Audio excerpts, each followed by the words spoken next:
चुड़ैल नानी। रामगढ़ के छोटे से गांव में एक छोटा सा परिवार रहता था, जिसमें एक गीता नाम की लड़की अपने पति सागर के साथ रहती थी। वहीं दूसरी तरफ गीता की एक माँ भी थी, जिसका इस दुनिया में गीता के अलावा और कोई नहीं था। गीता अपने परिवार के साथ साथ अपनी माँ का भी ध्यान रखती थी और कभी कभी तो वो अपनी माँ को अपने घर ही बुला लिया करती थी।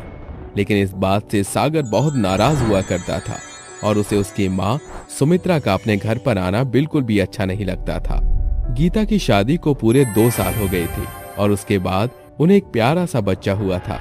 कुछ महीने तो गीता बच्चे को जैसे तैसे करके संभाल लेती है, लेकिन कुछ दिन बाद वो अपनी माँ सुमित्रा को अपने घर बुला लेती है।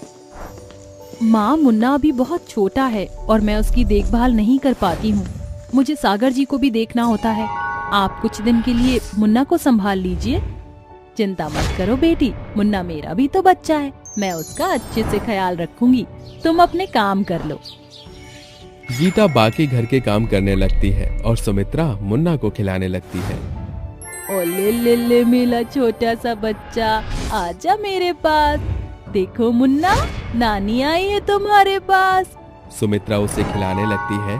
तभी सागर ड्यूटी से वापस घर आता है। जब वो घर में सुमित्रा को देखता है तो आग बबूला हो जाता है और इसी वजह से वो गीता के ऊपर चिल्लाने लगता है। गीता, गीता कहाँ मर गई तुम? अरे अभी तक खाना भी नहीं बनाया है। मैं ड्यूटी से आ गया हूँ, मुझे भूख लगी है। अजी आप इतना गुस्सा क्यों हो रहे हो? मुझे 5 मिनट दीजिए, मैं अभी आपको खाना परोस देती हूँ। खाना तो मैंने पहले ही बना दिया था। गीता रसोई में जाकर एक थाली के अंदर सागर के लिए खाना लेकर आती है, जिसके बाद सागर और गीता दोनों ही मिलकर खाना खा लेते हैं। कुछ देर बाद सागर चुपके से रसोई में जाता है। जब देखो मुफ्त की रोटी तोड़ने आ जाती है ये बुढ़िया यहाँ पर। एक काम करता हूँ, आज इसके खाने में नमक और मिर्ची मिला देता हूँ। जब नमक और मिर्ची का खाना खाएगी तो इसको अकल आ जाएगी। सागर रसोई में रखी मिर्च और नमक सुमित्रा के खाने में मिला देता है, जिसके बाद वो वहां से चला जाता है। कुछ ही देर बाद सुमित्रा अपना खाना लेकर खाने लगती है। जैसे ही वो खाना खाती है उसकी जुबान जलने लगती है। पानी, पानी, पानी, कोई मुझे पानी दे दो। मेरा गला बुरी तरीके से जल रहा है। पानी, हाय मर गई। भगवान, ये कैसा अन्याय कर रहा है तू मेरे साथ। सुमित्रा रसोई में पानी पीने के लिए आती है, लेकिन उसे रसोई में पानी कहीं नहीं दिखाई देता, क्योंकि सागर सारा पानी नाली में बहा देता है। सुमित्रा घर से बाहर आती है, जहां उसे एक कुत्ते के बर्तन में पानी दिखाई देता है। वो तुरंत बिना सोचे समझे उस पानी को पी जाती है। इतना तीखा खाने की वजह से सुमित्रा की हालत बहुत बुरी हो जाती है, लेकिन वो किसी से कुछ नहीं कहती और चुपचाप अपने कमरे में जाकर सो जाती है। अगले दिन सुबह सुमित्रा मुन्ना को खिला रही होती है। तभी गीता अपनी माँ से कहती है, माँ, मैंने नाश्ता लगा दिया है, आप भी आकर खा लो हमारे साथ। सागर ये सब सुन लेता है और चिल्लाते हुए कहता है, अरे गीता, कहाँ हो तुम? मेरी घड़ी नहीं मिल रही मुझे, जल्दी से यहाँ आओ। सागर को ऐसे चिल्लाते हुए देख गीता तुरंत सागर को उसकी घड़ी ढूंढ कर देती है। उसके बाद वो पहले सागर को नाश्ता करवाती है और उसे ऑफिस के लिए निकाल देती है। उसके बाद दोनों माँ बेटी खाने की टेबल पर खाना खाने लगती है। पता नहीं आजकल सागर जी को क्या हो रहा है, जब देखो चिल्लाते रहते हैं मुझ पर। बेटी, कहीं मेरी वजह से तो नहीं ये सब हो रहा है?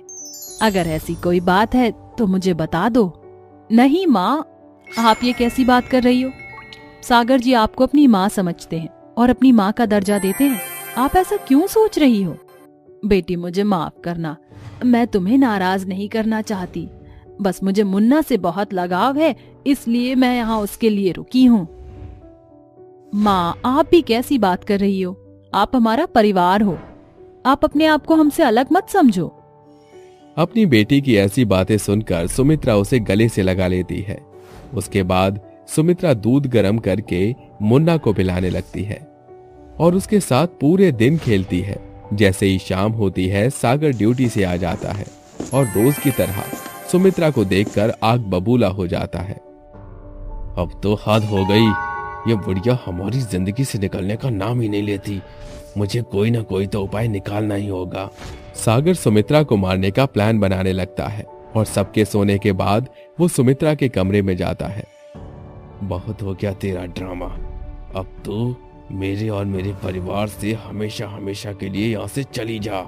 ये सोचकर सागर सुमित्रा का तकिए से मुंह दबा देता है, जिसके बाद सुमित्रा की सांस बंद हो जाती है और उसका दम घुटने लगता है। वो मर जाती है। उसके बाद सागर सोने के लिए वहां से चला जाता है, लेकिन सुमित्रा एक चुड़ैल बन जाती है। रात के समय सभी सो रहे होते हैं, तभी चुड़ैल नानी को मुन्ना के रोने की आवाज आती है। अरे ये तो मुन्ना के रोने की आवाज है, लगता है सब लोग सो रहे हैं। चुड़ैल अपने नाती के रोने की आवाज सुनकर उसके पास जाती है और उसे गोद में उठा लेती है और उसे चुप कराने लगती है। चुड़ैल को देखकर मुन्ना भी चुप हो जाता है, क्योंकि वो अपनी नानी को पहचान लेता है। चुड़ैल नानी पूरी रात मुन्ना के साथ खेलती है और उस दिन के बाद से ऐसे ही मुन्ना जब भी रोया करता था, चुड़ैल नानी उसे चुप करवाने के लिए उसके पास आ जाया करती थी। एक दिन मुन्ना खेलते खेलते सड़क पर पहुंच जाता है, तभी सामने से एक गाड़ी आती है और उसका एक्सीडेंट होने ही वाला होता है। इतने में चुड़ैल वहां आ जाती है और उसे बचा लेती है। अले ले ले मेरे प्यारे मुन्ना, रोना नहीं, नानी तुम्हारे पास आ गई है, अब तुम्हें डरने की कोई जरूरत नहीं है।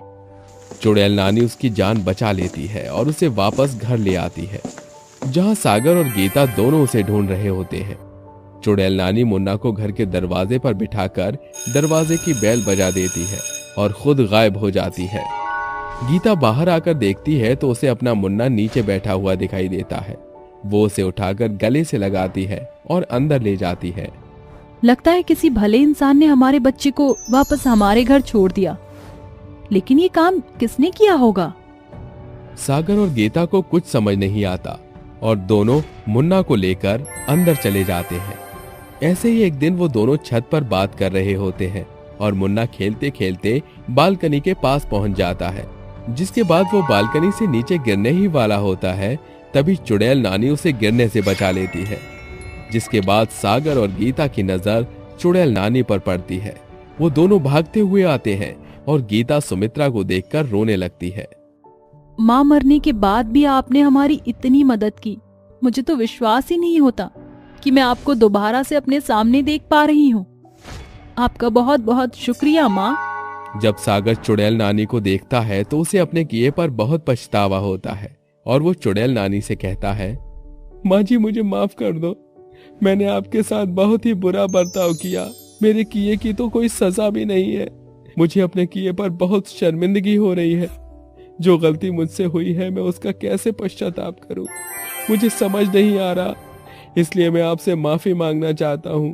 हो सके तो मुझे माफ कर देना। नहीं बेटा, तुम्हें अपने किए पर पछतावा है, मेरे लिए इतना ही काफी है। तुम्हें माफी मांगने की कोई जरूरत नहीं है, लेकिन मेरे मुन्ना का ध्यान रखो, मुझे मेरा मुन्ना मेरी जान से भी प्यारा है। गीता और सागर दोनों ही चुड़ैल नानी के आगे हाथ जोड़कर खड़े हो जाते हैं, जिसके बाद चुड़ैल नानी वहां से हमेशा हमेशा के लिए चली जाती है। अब गीता और सागर दोनों ही अपने मुन्ना की अच्छे से देखभाल करने लगते हैं और कभी कभी चुड़ैल नानी अपने नाती को देखने के लिए आ जाया करती है।